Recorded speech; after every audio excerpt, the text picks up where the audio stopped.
안녕하세요, 임태영입니다. 오늘은 2024학년도 과학고 입시 준비에 대해 알아보도록 하겠습니다. 지난 2023학년도 과학고 입시는 전반적인 경쟁률 상승이 특징적이었습니다. 중3 학생 수가 증가해서 어느 정도의 상승은 예상됐지만 예상치보다 다소 높은 경쟁률을 보였습니다. 지난 입시에서 중3 학생 수는 약 9.7% 증가했는데 과학고 지원자 수는 13%가 늘었습니다. 20개 과학고 중에서 경북, 인천, 충남과고를 제외한 17개 학교의 경쟁률이 상승했고, 이 중 경북과고의 경우도 모집 정원이 크게 늘면서 경쟁률이 떨어진 것이지 지원자 수는 전년보다 늘었기 때문에 사실상 18개 학교의 지원자 수가 증가했다고 볼 수 있겠습니다. 이렇게 과학고 경쟁률이 전반적으로 오른 이유는 학생 수 증가 이외에도 여러 이유가 있겠는데요. 비슷한 학교군이라 할 수 있는 영재학교 경쟁률이 사실상 답보 상태인 상황에서 과거 경쟁률만 비교적 크게 오른 것은 다소 이례적이라 할 수 있습니다. 최근 대입 구도상 예전보다 과학고가 대입에서 더 특별히 유리해진 부분은 없기 때문에 입시 실적에 따른 단순 쏠림은 아닌 것으로 보입니다. 그럼 왜 올랐을까요?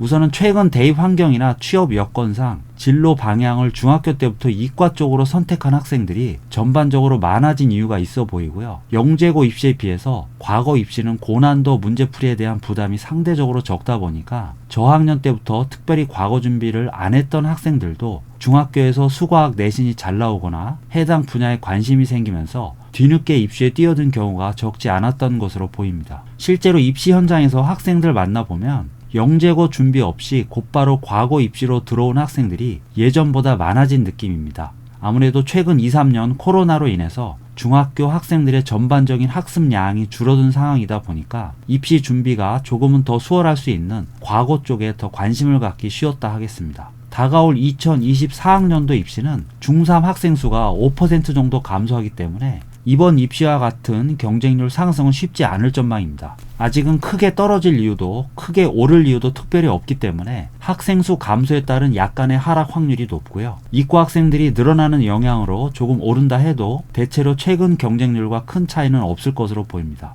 어쨌거나 과거 경쟁률은 평균 3대1 이상, 일반 전형은 3.5대1 정도 예상하고 입시를 준비하시면 될 텐데 학교별 세부 경쟁률에 따라서 1단계 통과 가능성이 많이 달라질 수 있다는 점은 유의해야 할 부분입니다. 과학고 입시는 보통 2단계 혹은 3단계로 진행되는데요. 각 단계별로 탈락자가 발생하게 됩니다. 지난 입시 기준으로는 20개 과학고 중에서 인천, 대전, 경남 지역 과학고들만이 3단계 전형을 치렀고 나머지 학교들은 2단계 전형을 치렀습니다. 먼저 2단계 전형을 치르는 학교들에 대해서 말씀드리자면 1단계에서 서류와 면담 평가를 함께 진행하고 2단계에서 최종 면접을 봅니다. 1단계 선발 인원은 보통 모집 정원의 1.5배수 정도인데 경쟁률에 따라서 1단계 탈락자 수가 크게 달라질 수 있습니다. 해당 학교들의 2023학년도 일반 전형 경쟁률을 보면 수도권 학교들은 대부분 3대1을 크게 넘었습니다. 경기북과고는 9.12대1, 한성과고 5.54대1, 세종과고 4.65대1 등이었습니다. 이들 학교들은 지원자의 7, 80% 가까이가 1단계 서류 면담 평가에서 떨어졌는데 당연히 전형 준비에 있어서도 1단계 준비 비중을 높이는 게 합리적이라 하겠습니다. 특히 이 학교들은 면담이 아주 중요합니다. 그리고 이 면담 질문이 주로 자소서에서 나오기 때문에 미리부터 자소서에 쓸 소재들과 그 소재들의 경쟁력, 그리고 면담에서 해당 소재에 대한 질문이 나왔을 때의 답변 경쟁력을 체크하고 남은 기간 보완하기 위해 노력해야 하겠습니다.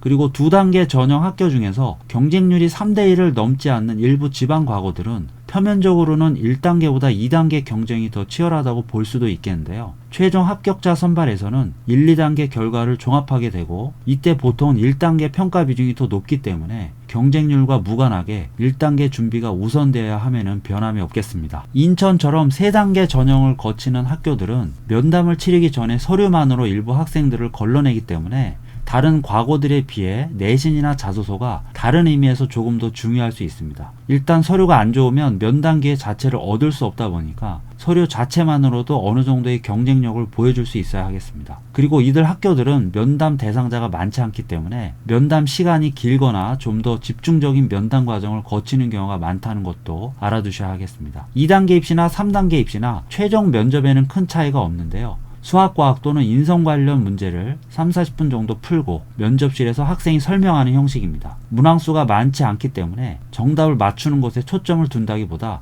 학생이 문제에 접근하는 방식이나 풀이를 설명하는 과정에서의 전반적인 논리사고력, 창의적 문제 해결력 등을 평가한다 보시면 되겠습니다. 각 과학고들이 공개하고 있는 예년 기출문제를 보면 아시겠지만 일반 시험 대비처럼 단기간 문제풀이 연습을 많이 한다고 효과를 볼 수 있는 평가 과정은 아닙니다. 중학교 내용을 중심으로 꾸준하게 심화학습을 이어온 학생들이 경쟁력을 갖는다 볼 수 있겠습니다. 뒤늦게 혹은 급작스럽게 과학고 준비를 시작한 수험생들은 이런 여러 가지 이유들로 인해서 최종 면접보다는 서류평가나 면담 준비에 먼저 집중하는 게 효과적일 수 있겠는데요. 중학교 2학년 끝나가면서 혹은 3학년 시작되면서 갑자기 과학고 준비를 결심한 학생 학부모님들이 이런 질문을 많이 하십니다. 선생님, 지금부터 준비해도 늦지 않을까요? 기간적으로 보면 원서 접수까지 대략 몇 달 정도 시간이 남았을 때 과연 남은 기간 열심히 준비해서 과학고 합격 가능성이 있겠느냐, 이런 취지의 질문이신데요. 당연히 학생마다 다를 수 있습니다. 그리고 그 몇 달을 어떻게 보내느냐도 매우 중요하겠죠. 그런데 제가 이런 분들께 추천해드리고 싶은 게 자소서를 미리 좀 써보라는 것입니다. 자소서를 써보면 자신의 현재 상황에서 1단계 경쟁력이 얼마나 될지를 대략적으로 가늠해 볼 수 있습니다. 기본적으로 수학과학 탐구 소재나 자기주도 학습 경험이 너무 없다면 짧은 기간 준비는 당연히 쉽지 않습니다. 과학고 자소서는 단순히 자기를 소개하는 글쓰기가 아니라 중학교 2, 3년 기간 동안에 수학과학 공부와 활동 전체를 정리하고 자기 경쟁력을 집약하는 과정이기 때문에 몇 천자 글자 수를 채우는 게 중요한 게 아니라 그동안의 공부 과정이 중요한 것입니다. 그렇기 때문에 자소서 작성 자체가 수학과학 공부이고 그 공부에 대한 자기 점검이자 고민일 수 있습니다. 그동안 과학고 준비를 따로 해오지 않았더라도 중학교 기간 동안의 수과학 공부가 경쟁력 있었다면 당연히 남은 6, 7개월 또는 3, 4개월도 충분한 준비 기간이 될 수 있고요. 그렇지 않은 학생들은 남은 기간 해야 할 게 너무 많거나 시간적으로 준비가 아예 불가능할 수도 있습니다. 그럼 과학고 입시에 최적화된 수학, 과학, 공부 과정과 경쟁력은 과연 무엇일까요? 한마디로 정의하기는 어렵지만 적어도 중학교 내신 성적이나 고등학교 선행학습 정도만으로 판단할 수는 없습니다. 그렇기 때문에 자소서나 면담, 면접 같은 과학고의 직접적인 전형 요소들을 미리 접해보는 게 중요하고요.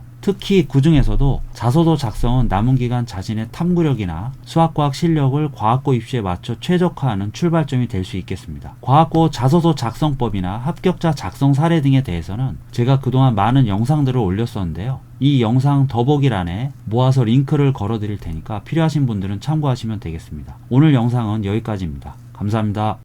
좋아요, 구독, 알람 설정, 댓글 달면 합격.